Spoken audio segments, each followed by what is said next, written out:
Bismillahirrahmanirrahim. Assalamualaikum warahmatullahi wabarakatuh. Waalaikumsalam warahmatullahi wabarakatuh. Kembali lagi bersama saya Happy Dianuruda dalam acara Teh Poci, telah edukasi kesehatan bersama podcast Jiracas.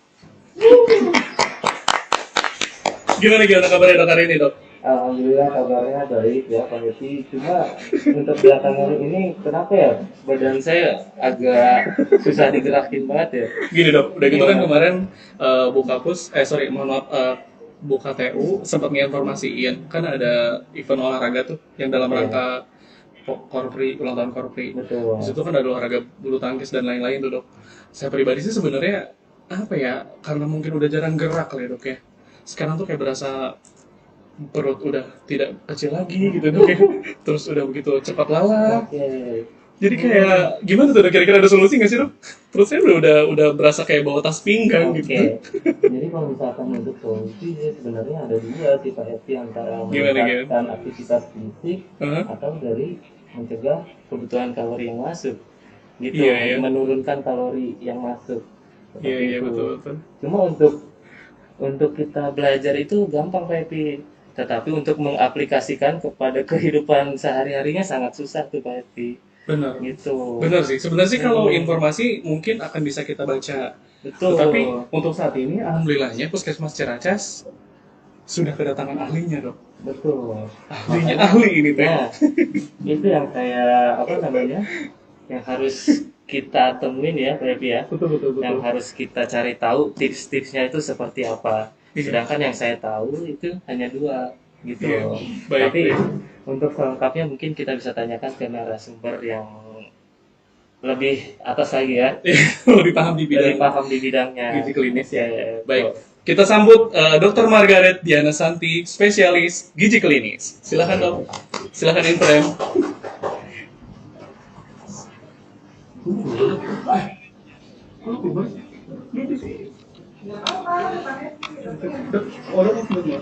Buatin. Baik.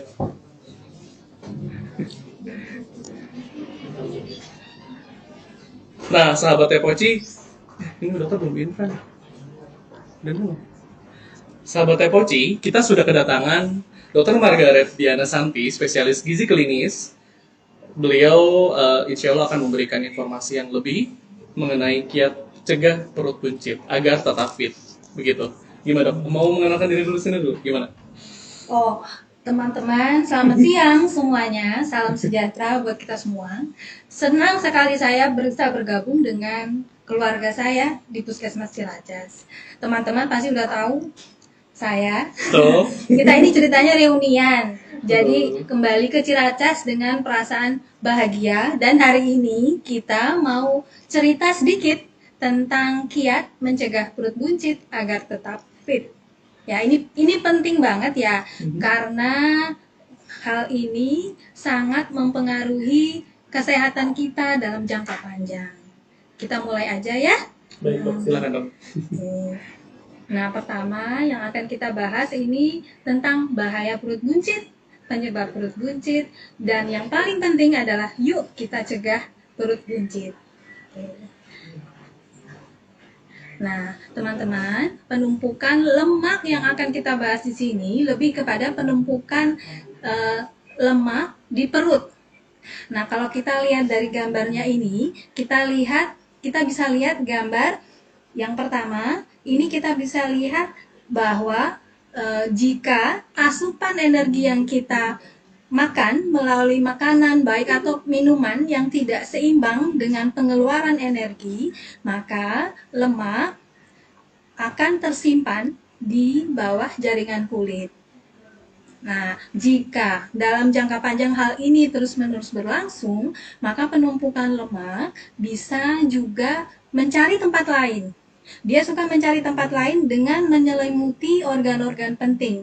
Jadi bukan hanya di bawah kulit lagi. Yang gambar merah ini kita bisa lihat dia akan menyelimuti organ-organ penting seperti jantung, ginjal, pankreas, dan hati.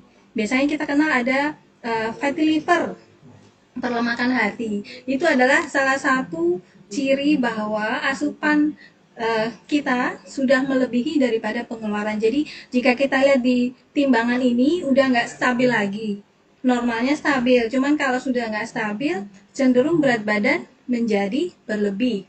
Ah, kalau lemak ini dibiarkan dalam jangka waktu lama, dia akan mengganggu fungsi organ-organ penting. Organ-organ jantung, hati, ginjal, serta pankreas tidak bisa berfungsi normal lagi. Akibatnya bisa menimbulkan gangguan kesehatan yang dalam jangka panjang sangat merugikan kita. Jadi, jika kita lihat di tabel ini, ya, ini adalah tabel yang menunjukkan seseorang dikatakan normal jika mempunyai berat badan berat tinggi badan dalam meter kuadrat itu di range 18,5 hingga 22,9. Bisa saja seseorang memiliki IMT yang di range normal namun memiliki lingkar perut yang lebih dari normal. Normalnya laki-laki kurang dari 90, perempuan kurang dari 80. Jika berat badannya normal namun lingkar perutnya berlebih, resiko mengalami penyakit jantung pembuluh darah, diabetes tipe 2, serta kanker dan penurunan sistem imun juga akan jadi meningkat. Obesitas itu merupakan masalah kesehatan di seluruh dunia, di mana di Indonesia 1 dari 4 orang dewasa mempunyai perut buncit. Proporsi obesitas sentral pada penduduk umur lebih sama dengan 15 tahun di Provinsi Banten menurut data Riskesdas 2018 adalah sekitar 30,6%. Ya, jadi ini nggak boleh diabaikan. Kita harus bersama-sama berusaha untuk mengubah pola hidup menjadi lebih sehat. Nah, kalau kita lihat gambar ini, kita betul-betul harus paham bahwa obesitas tidak semata-mata akibat kelebihan makan. Jadi jangan langsung beranggapan orang dengan kelebihan berat badan itu hanya penyebabnya akibat kelebihan makan. Namun ada beberapa faktor, jadi dia itu multifaktor, interaksi antara beberapa faktor seperti faktor biologis, lingkungan, dan perilaku. Faktor biologis kita lihat dari gambarnya, bisa saja akibat pengaruh genetik. Kemudian ada yang namanya gut-brain axis, di mana terjadi hubungan antara otak dan sistem pencernaan yang mengatur pusat kenyang dan pusat lapar. Kemudian dipengaruhi juga oleh kondisi prenatal, di mana berat badan ibu sebelum hamil yang cenderung berlebih dan meningkat, itu ternyata mempengaruhi berat badan anaknya nanti ke depannya. Jadi cenderung memiliki anak yang obes juga. Kemudian apalagi dengan kondisi perempuan yang hamil serta menopause yang dipengaruhi oleh kadar hormon di mana berat badannya memang cenderung akan berlebih. Jika tidak ditangani dengan tepat, biasanya dia akan menetap. Jadi walaupun setelah melahirkan pun berat badannya bisa tetap berlebih. Kemudian yang kondisi yang bisa mempengaruhi lagi adalah kondisi neuroendokrin. Maksudnya ini apabila pasien memiliki tumor otak atau mengalami trauma kepala atau mengalami tindakan operasi tertentu, ini akan mempengaruhi pusat kenyang dan pusat lapar di otak.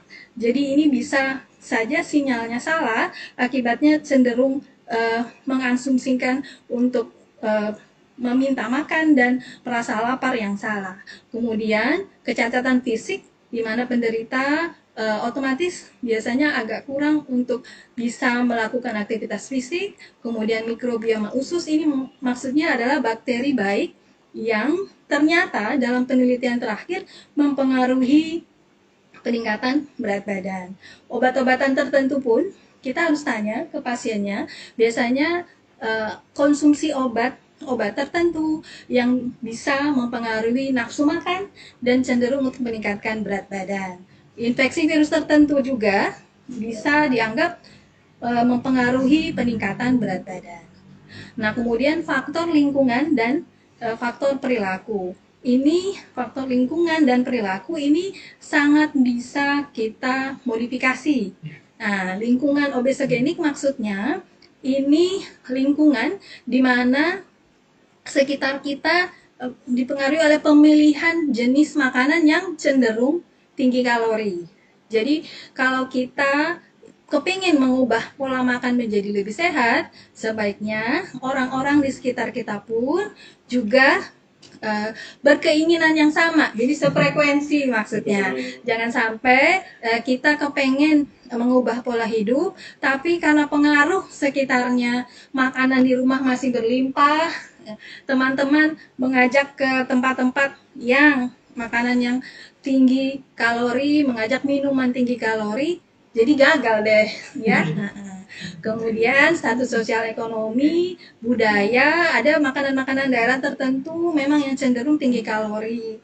Kemudian bahan kimia juga ternyata mempengaruhi. Faktor perilaku. Faktor perilaku ini merupakan hal yang sangat bisa kita kendalikan seharusnya. Di mana asupan kalori berlebih ini maksudnya pemilihan makanan dan minuman cenderung untuk tinggi gula dan tinggi lemak jenuh dan lemak trans. Jadi seharusnya kita bisa mengatur lebih bijak untuk memilih apa yang kita konsumsi. Kemudian untuk pola makan ini maksudnya ada gangguan pola makan yang bisa mempengaruhi kita untuk memutuskan makan. Contohnya adalah binge eating disorder atau night eating syndrome. Maksudnya ada kecenderungan orang-orang tertentu untuk makan di waktu malam sebelum tidur, padahal udah makan malam. Jadi tetap aja merasa lapar dan makanan yang dipilih biasanya makanan yang tinggi kalori. Biasanya ada yang lewat tek-tek di depan rumah, dipanggil gitu kan ya. Jadi padahal udah makan, cuman karena gangguan tersebut itu juga nanti harus kita atur polanya. Kemudian untuk sedentary lifestyle sama kurang aktivitas fisik ini maksudnya kayak kita mager, generasi mager itu kita harus ubah.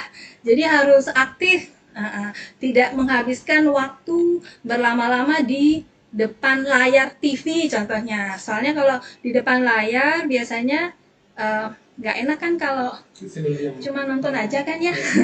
Biasanya ada teman-temannya ini biasanya pemilihannya yang kurang tepat. Jadi harus nanti boleh diganti polanya menjadi dengan pemilihan makanan dan minuman menemani dengan lebih sehat.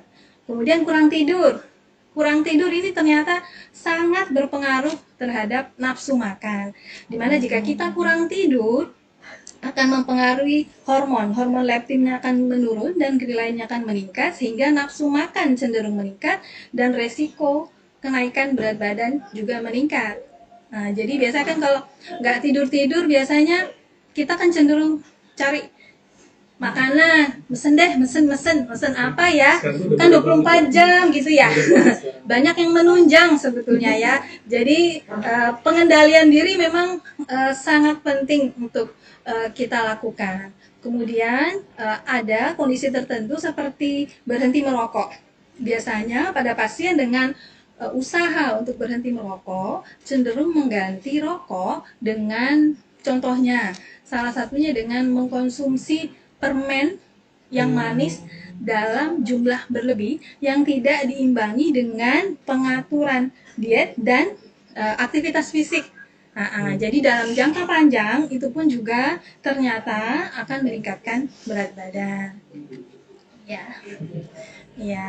Nah, sekarang yang paling penting itu yang kita mau adalah aksinya ini gimana? Apa yang harus kita lakukan untuk mencegah?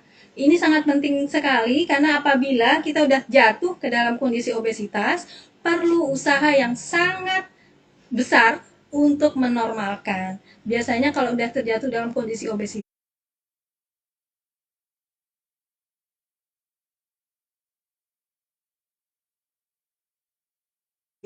resiko untuk terjadinya penyakit yang mengganggu kesehatan juga sangat tinggi. Jadi lebih baik mencegah daripada mengobati, itu sangat penting ya. Kita harus pertama mengatur pola makan yang sehat. Di mana pola makan yang sehat ini harus memperhatikan kualitas dan kuantitasnya. Kuantitasnya maksudnya makanan yang kita makan harus sesuai dengan kebutuhan energi yang dibutuhkan oleh badan kita. Di mana kebutuhan energi setiap orang itu beda-beda. Antara satu orang dan orang lain itu berbeda. Bisa saja berbeda karena umur, jenis kelamin, aktivitas fisiknya beda, serta kondisi penyakit yang menyertainya membuat kebutuhan energi kita dan orang lain itu berbeda. Nggak boleh disamakan. Kemudian sesuai dengan pesan gizi seimbang, kebutuhan nutrisi kita juga harus memperhatikan kualitasnya, di mana harus mencukupi antara kebutuhan makro dan mikronutrien.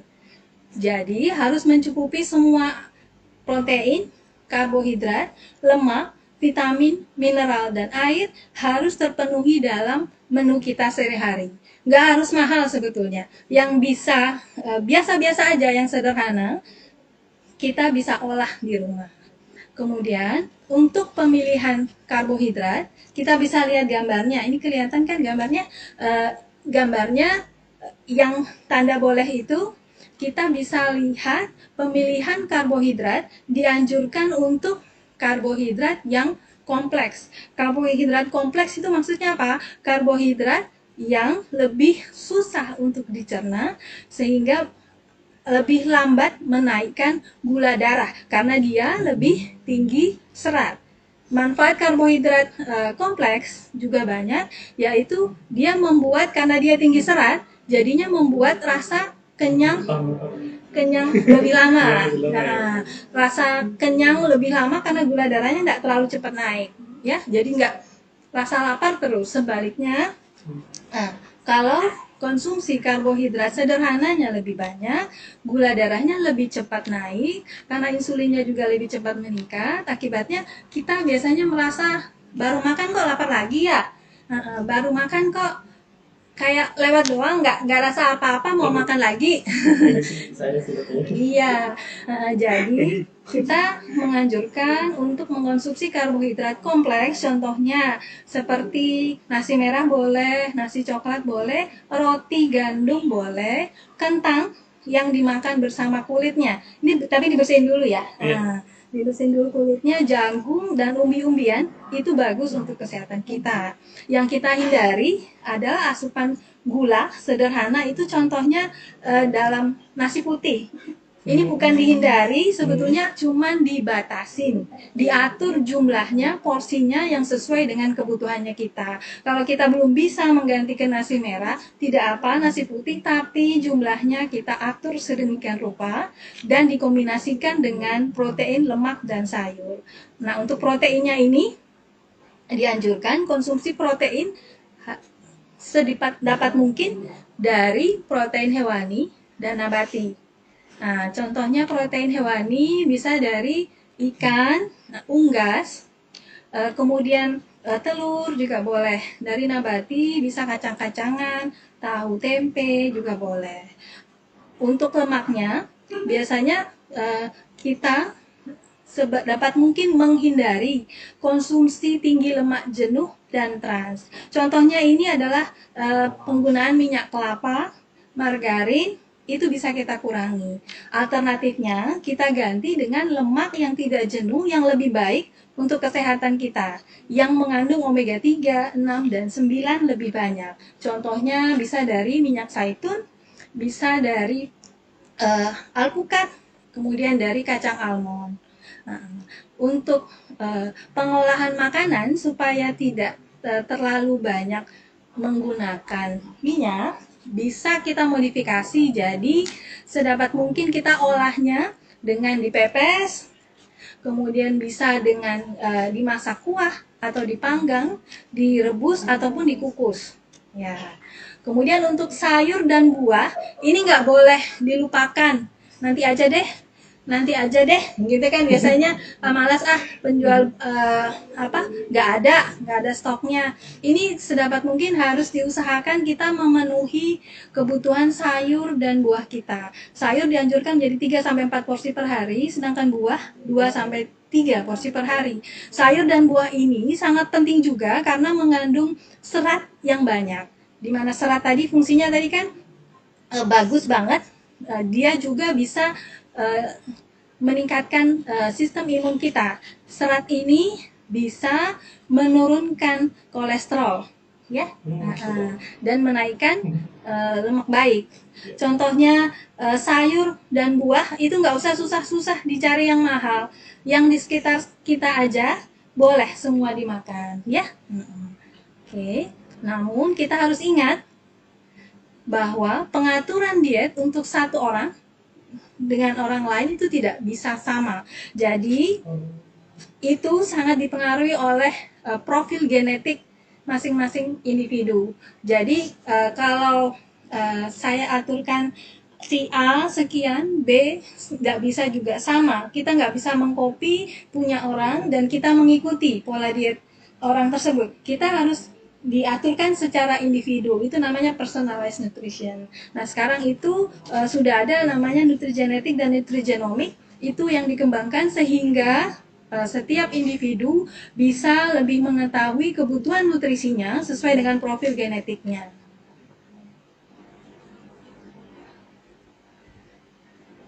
Nah yang paling penting ini biasanya konsumsi makanan dan minuman tinggi kalori, ya. Jadi harus waspada dengan garam dan gula tambahan yang tersembunyi. Kita nggak tahu ternyata yang kita konsumsi selama ini tinggi garam, ternyata yang kita konsumsi ini juga tinggi gula. Jadi kita harus membiasakan membaca label makanan. Label makanan itu dibaca sebelum membeli. Harus menjadi konsumen yang bijak. Jadi harus baca dulu.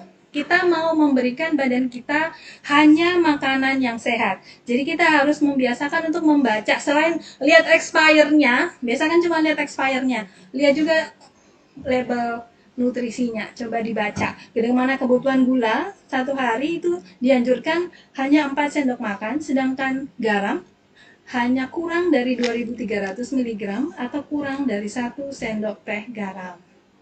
Ini contohnya ya. Ini gambarnya bisa lihat ya. Nggak usah saya sebutin ya. Biasanya yang tinggi itu keripik. Biasanya makanan ringan ini nggak ada kenyangnya. Namanya aja makanan ringan. Jadi nagih terus. Biasanya justru ini sebetulnya tinggi garam. Kemudian minuman soda itu biasanya kalau bisa kita lebih banyak konsumsi air putih saja. Konsumsi air putih. Jadi dia sederhana, cuma dibutuhkan banyak orang, itu aja. Ya. Kemudian yang keempat, selain pola diet yang diatur, pola makan, aktivitas fisiknya juga harus dilakukan dengan baik, benar, teratur, serta terukur. Baik, maksudnya apa? Baik itu maksudnya aktivitas fisik yang dilakukan harus sesuai dengan kondisi fisik serta kemampuan individunya masing-masing. Kemudian benar itu dilakukan dengan urutan. Jadi harus ada pemanasan, harus ada latihan inti, kemudian harus ada latihan pendinginan. Jadi itu semuanya harus dilakukan. Kemudian untuk terukur, intensitasnya ini harus dinaikkan bertahap. Jadi dari yang tidak biasa untuk berolahraga, tidak bisa ujuk-ujuk maksudnya langsung mengangkat berat, tiba-tiba berat banget. Cedera ya nanti bisa cedera. Intensitasnya harus yang ringan dulu, kemudian dinaikkan bertahap, sedang. Kemudian teratur itu maksudnya harus konsisten. Dilakukan 3 hingga 5 kali per minggu dengan diselingi oleh istirahat. Jadi nggak perlu tiap hari, tapi konsisten 3 hingga 5 kali seminggu. Awalnya mungkin 3 kali dulu, lamanya bisanya 15 menit dulu kuatnya. Nanti boleh ditingkatkan jadi setengah jam, kemudian lama-lama jadi 5 kali setengah jam. Jadi bisa menjadi 150 menit per minggu. Ya, ini bisa jenis aktivitasnya macam-macam. Mulai dari yang ringan sehingga nanti disusun, bisa juga nanti aktivitas fisiknya ini kami sesuaikan dengan profil genetik, itu juga bisa ya. Kemudian yang tadi kita lihat ya, perilaku itu sangat mempengaruhi, terutama kurang tidur. Jadi kita harus cukup istirahat. Biasanya kalau lagi banyak tugas gitu kan, istirahatnya jadi kurang. Jadi nafsu makan jadi amat sangat meningkat. Jadi cukup istirahat itu memang perlu minimal untuk kita dewasa ini 6 sampai 8 jam. Ini kalau nanti dilihat lebih jelas, ini adalah tips-tips, gambarnya ini adalah tips-tips gimana agar kita bisa tidur lebih berkualitas. Ini contohnya kalau kita sudah mau istirahat, nanti coba diatur kamarnya, suhu ruangannya diatur, kemudian kita bisa lampunya pun diatur, kemudian kita bisa mengkonsumsi dari nutrisi, bisa mengkonsumsi makanan tinggi magnesium sehingga dan triptopan. Ya, kemudian cara yang selanjutnya adalah kelola stres. Ini kayaknya agak-agak gimana ya, tapi harus kita kelola. Karena kalau kita stres, badannya juga merespon dengan negatif. Jadi kita harus mengendalikan pikiran, itu sangat penting sehingga hubungan antara otak sama usus itu bisa terkendali. Pusat lapar dan pusat kenyang itu tidak bingung. Ya, ini ada saran-saran. Misalnya kalau memang capek, nggak apa-apa, istirahat dulu. Kemudian hobi itu boleh dilakukan. Kita kalau punya hobi, contohnya berkebun, nggak apa-apa dijalankan supaya hatinya senang, bisa dengarkan musik kayak gitu. Cuman kalau hobinya nonton juga boleh, cuman temen nontonnya teman ya harus lebih selektif mencari ya. Kemudian bisa ngumpul-ngumpul bareng teman, itu juga bisa mengelola stres. Kemudian curhat juga bisa menjadi jalan untuk kita lebih mengelola stres ya, Dok. Ya, dan berpikir positif ya. Duh, gimana sahabat Tepoci? Bahasan hari ini cukup bermanfaat sekali. Ini jujur saya pun akhirnya menyimak dengan baik sih, Dok. Soalnya ini menurut pribadi saya. Saya pun sepertinya sih memang rekomendasi pasien berikutnya nih untuk Iya. Gimana sahabat Tepoci, sudah banyak yang mulai bertanya nih, Dok. Boleh saya bacain Q&A-nya, Dok? Boleh. Dokter Edin mau gabungin frame, Dok? Sini dong, Dokter Edin. Dokter Edin, siniin frame. Ya. Dan yang terakhir sebetulnya yang paling penting dan menjadi kunci penting dari kesemuanya adalah motivasi dan kesadaran untuk menjalankan pola hidup sehat secara konsisten dalam jangka panjang sebagai bentuk rasa bersyukur atas anugerah Tuhan dan bagian dari mencintai diri sendiri. Jadi kita kalau mencintai diri sendiri, otomatis kita akan memberi makan dan minum hanya yang terbaik untuk badan kita ya. Setuju sih. Kita Dok, Indra, Dok. Maaf ya, Dok ya, kita ini juga terbatas tempatnya. Izin ya, Dok. Ini udah ada beberapa pertanyaan, Dok, sebenarnya dari sahabat Tepoci. Gimana, Dokter Edin? Ada yang bertanya kan? Iya, Dok. Jadi dari tadi saya memperhatikan ternyata memang banyak beberapa pertanyaan ini, Dok ya, dari teman-teman Teh Poci ini dari Puskesmas Ciracas ya. Di sini ada pertanyaan nih, Dok. Untuk pertanyaan pertama itu dari Mega namanya, Dok. Kata Bu Mega, waktu terbaik makan malam itu dari jam berapa sih, Dok? Sampai jam berapa? Nah, mulai mana, Dok? Oke, sebetulnya untuk jam itu masing-masing orang biasanya menyesuaikan dengan kondisinya masing-masing. Disarankan memang untuk tidak makan 2 jam sebelum tidur. Nah, jadi supaya sebenarnya kita bisa hitung kembali. Jadi kalau kita mamanya kayak pegawai beraktivitas jam 8, berarti kita harus sudah bangun minimal 2 jam kan setidaknya ya. Nah, jadi kita bisa hitung mundur ke belakang, kira-kira mungkin jam 10 atau jam 9 kita udah terbaring. Jadi lebih baik kalau makannya 2 jam sebelum tidur, jadi sekitar jam 6, jam 7 gitu sudah makan ya. Habis makan malam mau tidur berdoa aja supaya daripada mesen ya, daripada mesen makanan usahakan tidak memegang gadget lagi. Biasanya kan kalau pegang gadget ada masuk muncul iklan Bahaya dok ya. ya. Ini notifikasi yang Kayaknya membahayakan. enak gitu ya. Betul. Gitu. Saya jadi senyum sendiri. Sebenarnya ini pukulan Ini pukulan buat kita. Iya. Jadi gitu ya dok ya. Iya. Jadi waktu yang terbaik untuk makan malam itu adalah 2 jam sebelum tidur ya. Jadi sebenarnya kita harus menargetkan dulu nggak sih dok? Misalkan kita mau tidur jam berapa misalkan gitu dok. Ya, sebetulnya kalau mau lihat dari irama sirkadian badan, tidur yang terbaik itu kita usahakan sudah bisa terlelap dari jam 9 hingga jam 11. Itu di situ adalah ada keluar namanya hormon serotonin, melatonin. Itu gunanya untuk merilekskan. Jadi badannya itu sebetulnya istirahat, jadi metabolismenya pun istirahat. Kalau di jam segitu kita dikasih makan lagi, jadi badannya bingung. Saya ini sebetulnya udah harus tidur, kok disuruh kerja lagi, gitu ya. Jadi gula darahnya nanti bisa cenderung naik, gitu ya. Berarti semoga aja Bu Mega ini bukan orang yang bekerja sip-sipan dok. Kalau yang sip-sipan Semoga aja ya. gimana dok? Kalau untuk orang-orang yang bekerja sip-sipan? Untuk bekerja sip-sipan biasanya kalau memang lapar banget, biasanya nggak bisa ditahan. Pertama bisa coba minum air putih dulu. Biasanya itu sinyal lapar palsu. Nah, semakin kita gemuk, semakin banyak kita menumpuk lemak, memang nafsu makan akan cenderung lebih meningkat. Ini karena otomatis jaringan lemaknya sendiri ini yang minta-minta terus. Jadi semakin banyak akan minta-minta terus dia. Biasanya itu kalau kita bisa kendalikan, kita juga bisa memanipulasi dia. Jadi dia kan itu minta seolah-olah perut kita udah kosong. Jadi kita juga bisa memberikan air putih. Jadi kita coba minum dulu.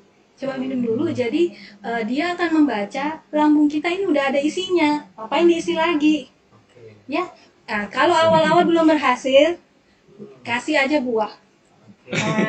Buah boleh dijadikan cemilan ya, tapi jangan diturutin kalau nanti umpamanya nggak berhasil dok, nanti lebih enak manggil-manggil yang jangan diikutin ya. Coba dikendalikan, jadi kendali pikiran itu nomor 1. Ya itu dok, tadi kan sedikit membahas tentang minum air putih dok ya. Ya. Nah ini ada timbul dok pertanyaan terkait dengan rumor-rumor ya. Ini pertanyaan dok, apakah benar minum air dingin atau air es itu bikin gemuk katanya dok? Kenapa? Apakah benar minum air es atau air dingin itu bikin gemuk? Gitu dok. Sebetulnya enggak. Enggak ya? Enggak. Air dingin kalau sudah masuk ke dalam badan kita, dia akan menjadi panas dengan sendirinya dan pengaruh dari mengikuti suhu tubuh kita. Biasanya aja itu temennya minum air dingin itu yang biasanya yang ganggu-ganggu. Air dingin itu lebih enaknya dimakan dengan yang Berwarna. Manis-manis. dan biasanya air dingin itu bukan air putih dingin. Iya. Biasanya yang lebih menggoda itu yang berwarna. Yang berwarna, ya. Itu biasanya kalau tinggi kalori kayak sirup begitu, lebih jangan ya. Oke, siap. Oke, berarti gitu ya dok ya. Jadi itu cuma mitos aja ya. Oke. Ini banyak nih dok pertanyaan dok. Oh ya nggak apa-apa. Nggak apa dok ya. Nah, kita pertanyaan selanjutnya dok ya. Yang kedua itu ada pertanyaan dari Dave Holland. Nah ini katanya dok, izin bertanya dok, cara mengukur body fat itu gimana ya dok ya katanya gitu. Oke. Coba saya kembalikan dulu ke slide-nya ya. Oke. Dok ini ternyata bisa dipilih dok. Kita nanti pasang ini makanya satu. Ya. Jadi sebetulnya untuk mendiagnosa obesitas tidak hanya dengan mengukur indeks massa tubuh serta lingkar perut. Ada pemeriksaan lain yang lebih akurat dan terpercaya, namanya BIA, Body Index Composition. Itu yang bisa kita gunakan untuk melihat seberapa banyak massa lemak yang ada dalam tubuh kita, dan juga kita bisa lihat dia letaknya di mana aja. Seperti gambar yang tadi ya. Jadi yang lemak itu bukan cuman lemak yang bisa kita cubit. Kalau yang di bawah kulit itu kita bisa cubit. Betul. Cuman yang merah yang di dalam, lemak visceral itu kita nggak bisa cubit. Bisa saja kita berat badannya normal-normal aja, IMT-nya normal-normal aja, tapi ternyata di USG contohnya ya, ternyata udah ada perlemakan hati, jantungnya juga udah ada nempel lemak-lemak tersembunyi. Nah, itu juga yang paling berbahaya. Jadi memang kita butuh alat bantu lain selain menghitung IMT, lingkar pinggang, dengan alat yang namanya BIA. Iya. Hmm. Oke. Jadi gitu ya. Jadi untuk melakukan body fat itu lebih efektif memakai biang ya dok ya. Ya. Ada yang lebih efektif dibandingkan IMT. Iya. Kalau mau lebih canggih lagi, biasanya memang dengan CT scan. Cuman di sini belum ada. CT scan itu memang bisa melihat hasilnya seperti gitu kan ya. Ya, Nah, jadi bisa melihat secara lemak detail. Ya, cuma ini kendalanya lebih mahal daripada BIA. Nah, ini di cover BPJS nggak? Kalau misalkan di rumah sakit akan diadakan, jadi monggo silakan mau ke rumah sakit. Ya. Nah, jadi gitu ya. Dok, Ya, ya. terima kasih. Untuk pertanyaan selanjutnya nih dok.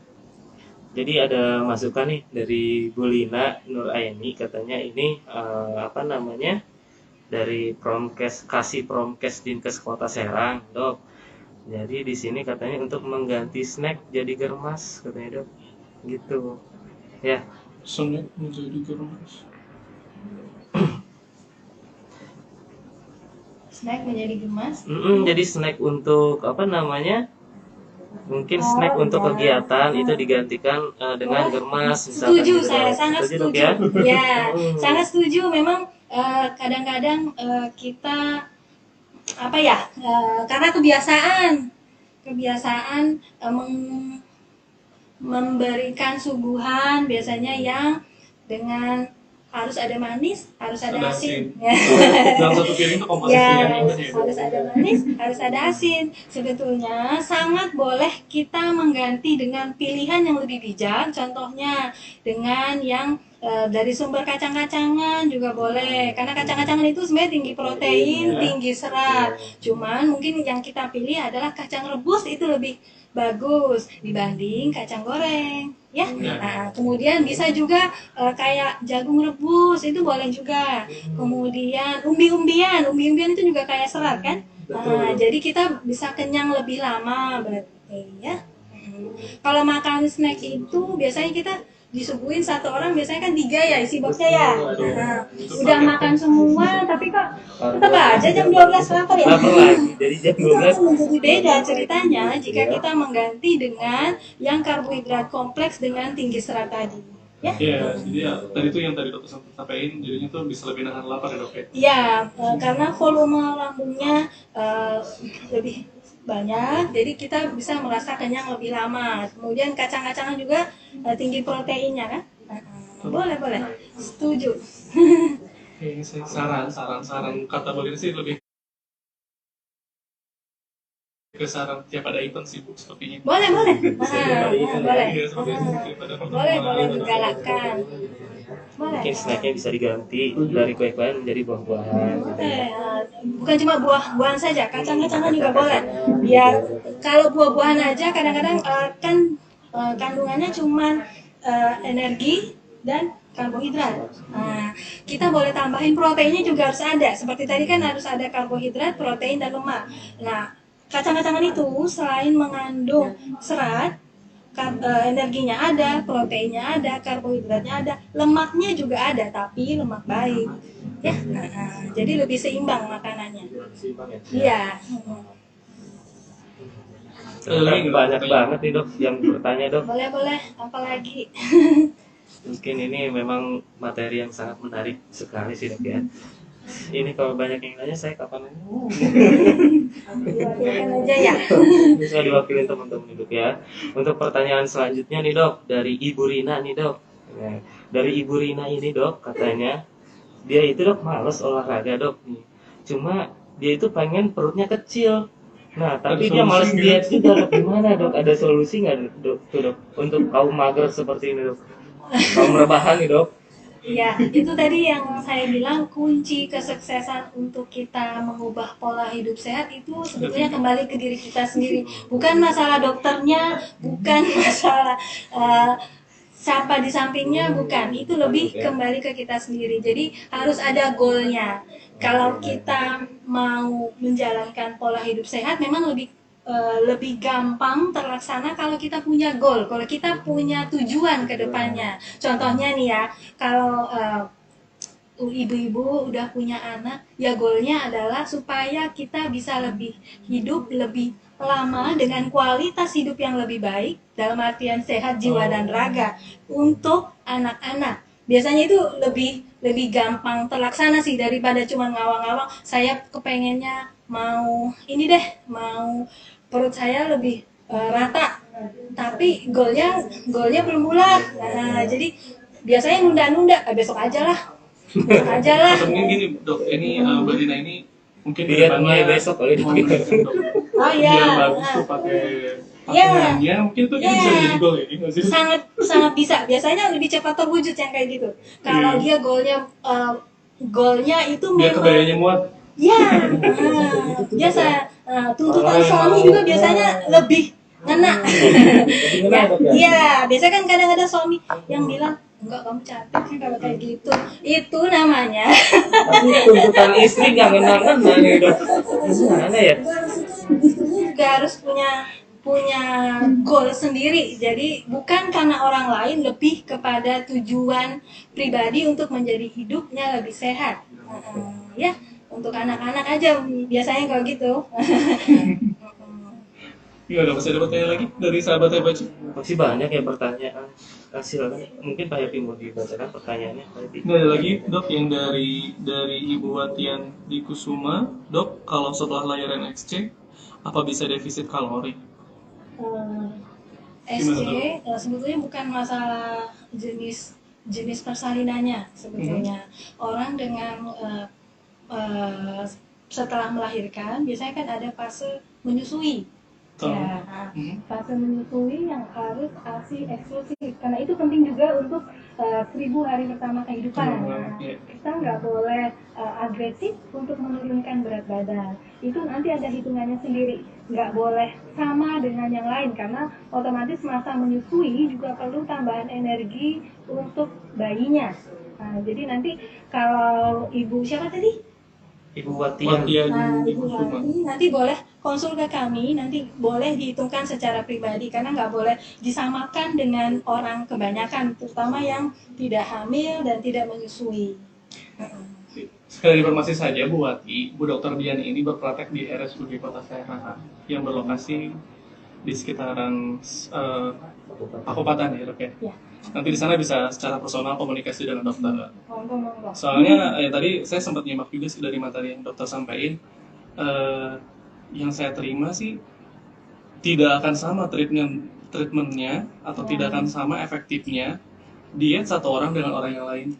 Iya nggak sih dok? Ya, Jadi bisa jadi ketika saya meniru orang lain yang mereka tuh berhasil nih untuk menurunin berat badan, pas saya coba itu belum tentu juga sih. belum tentu berhasil. Sedangkan saudara kandung aja dua-dua kepengen menurunkan berat badan.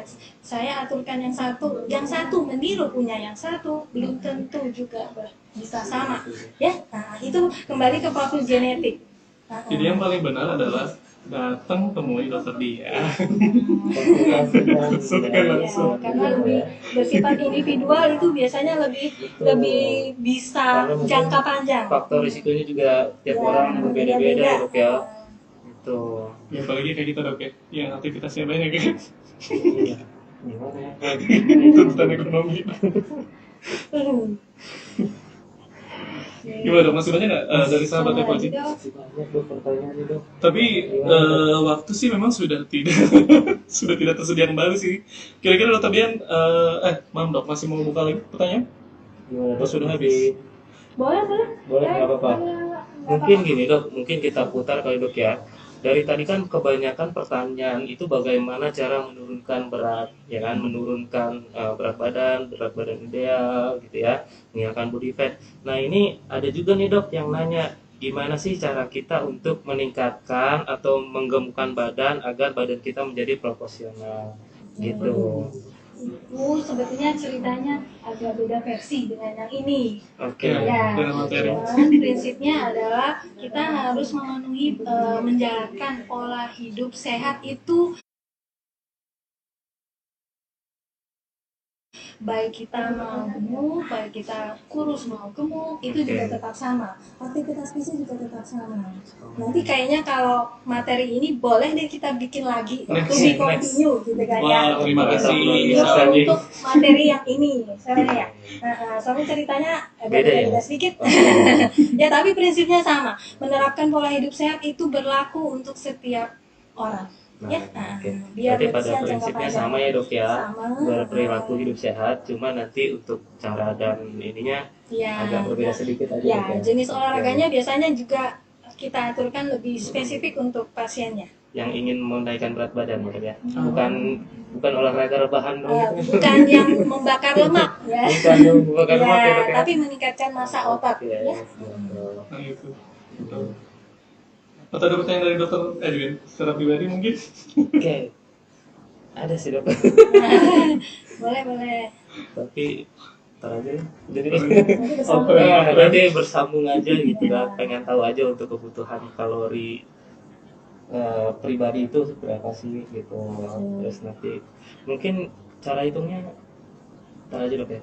Apa gimana dok? Kebutuhan energi tiap orang itu berbeda. Rumusnya ada. Biasanya itu pengaruhnya karena beda umur, beda jenis kelamin, aktivitas fisiknya beda, terus kondisi penyertanya juga beda. Jadi itu nggak boleh sama, nggak boleh secara kasar kalau laki-laki 30 kilokalori per kilogram berat badan, sama itu nggak boleh disamaratakan. Nah itu harus kembali lagi, apalagi kalau kita mau menurunkan berat badan tidak bisa dipakai yang itu. Nah, jadi kita memang harus lebih spesifik tergantung kondisi pasiennya ya. Jujur sih, kalau saya pribadi dok, dulu pernah ngikutin pola yang mengecilkan jam makan. Ya, Saya lupa sih pilih pertanyaan apa itu ya. bukan aktif. Ya itu betul. Itu memang di 3 bulan pertama bekerja dengan baik sih dok. Menurut saya, Ya, memang sih tidak spesifik sih turunnya, jadi hanya turun sekian ratus gram, gitu. Cuman memang yang sulit itu yang tadi dokter sempat sampaikan di materi tata lingkungan sih dok. Pas lagi nongkrong sama teman-teman, aduh itu udah godaannya berat. itu berat banget sih dok. Iya, dan pesan saya sebetulnya kalau kita kepengennya udah terlanjur mengalami obesitas dan kepengen menurunkan berat badan, karena proses kita menjadi obesitas itu perlu waktu dan dalam jangka panjang kan tadi ya udah lihat prosesnya. Jadi otomatis kita menurunkan berat badan tidak boleh instan ya, karena jika instan bisa aja berat badannya nurun, tapi massa ototnya biasanya ikut nurun juga. Akibatnya banyak akan timbul penyakit yang lain. Nah, sistem imunnya biasanya menurun. Kemudian secara drastis begitu, cuman menurunkan makan tapi tidak menyertai dengan aktivitas fisik secara drastis, biasanya sampai ada yang dia contohnya kayak cuma makan pisang satu hari. Jadi sepanjang hari cuma makan pisang gitu kan ya. Itu biasanya turun, cuman ada efek sampingnya seperti akan timbul batu empedu ya. Itu yang harus kita hindari. Jadi tidak boleh instan penurunan berat badan, mesti berproses, pakai usaha. Ya. Jadi untuk kita bikin gemuk aja kita berproses bertahun-tahun ya. Iya. Untuk menurunkan juga butuh proses Iya, ya. badannya juga nggak mau dia, mau cuman yang diturunkan itu nanti adalah massa ototnya yang diambil. Nah, sedangkan ototnya itu harus, sebetulnya otot itu sangat penting untuk kita, soalnya kalau ototnya kita menurun, nah di situ adalah sistem imun kita, otomatis daya tahan tubuhnya menurun. Apalagi di pandemi seperti ini, kita harus bijak memang, tidak boleh asal menurunkan berat badan. Berarti dok, mohon maaf, berarti untuk iklan-iklan yang kayak misalnya bisa menurunkan berat badan dalam waktu segini, Ya, kita Segini harus waktu. bijak. Bijak kali, Nah, oke. normalnya penurunan berat badan yang aman adalah 0,5 hingga 1 kilo per minggu. Per minggu itu dok ya, Itu per minggu. 0,5 sampai 1 kilo ya. Oke dok, Kalau lebih dari itu, udah nggak sehat dok ya. Kalau berisiko lagi. ya harus di bawah pengawasan dokter. Biasanya kita lakukan seperti diet apa sih yang ekstrim begitu, harus di bawah pengawasan dokter, ya nggak boleh dilakukan sendiri karena efek sampingnya banyak banget. Ya. Oke dok. Pertanyaan masih banyak sih dok. Ini tinggal ketersediaannya dokter aja. Cuma ini ada dok yang nanya dok. Katanya dok, kalau misalkan konsul sama dokter itu biayanya berapa, sama untuk biaya program untuk menurunkan atau menaikkan berat badan itu berapa? Dok? Program diet ya. Nah di sini dok ada yang nanya nih atas nama Hesti katanya dok. Nanti boleh datang aja ke rumah sakit ya. Nah, Iya. bocorannya nih dok, bocoran. Nanti datang aja ke rumah Langsung sakit aja ya. ya. Nanti datang aja ke rumah Stressnya, Dok. sakit. Nanti boleh pakai BPJS ya. Boleh dok ya. silakan, ya. Betul. Ya, Monggo, nanti langsung monggo. datang aja ke rumah sakit Kota Serang ya dok ya. RSUD Kota. RSUD Kota Serang, letaknya itu di dekat terminal Kabupaten ya.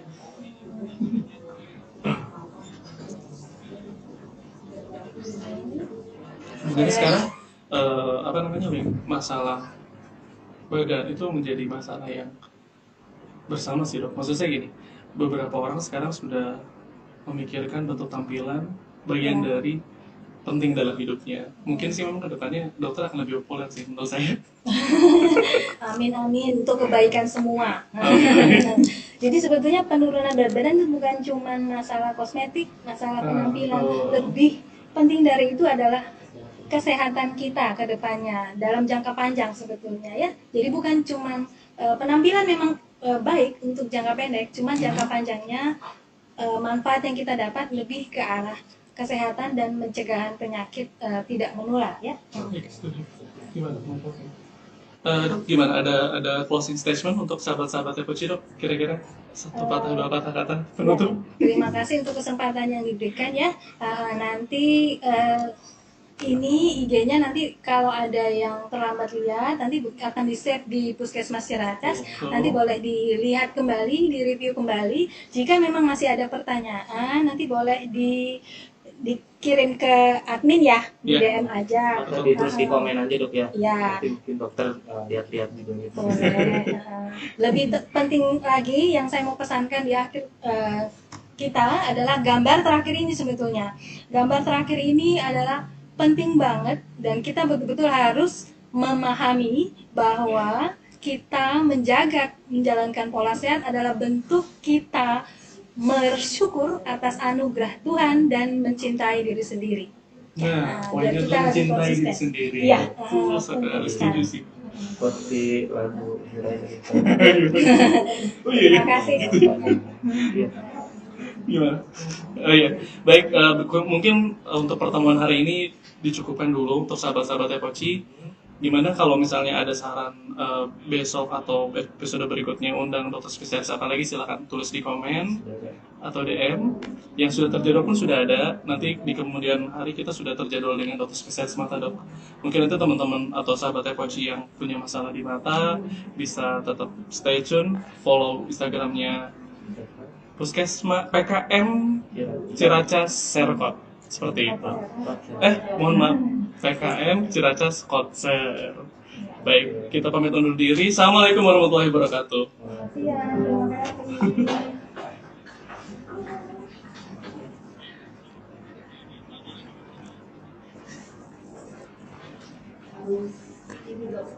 kasih.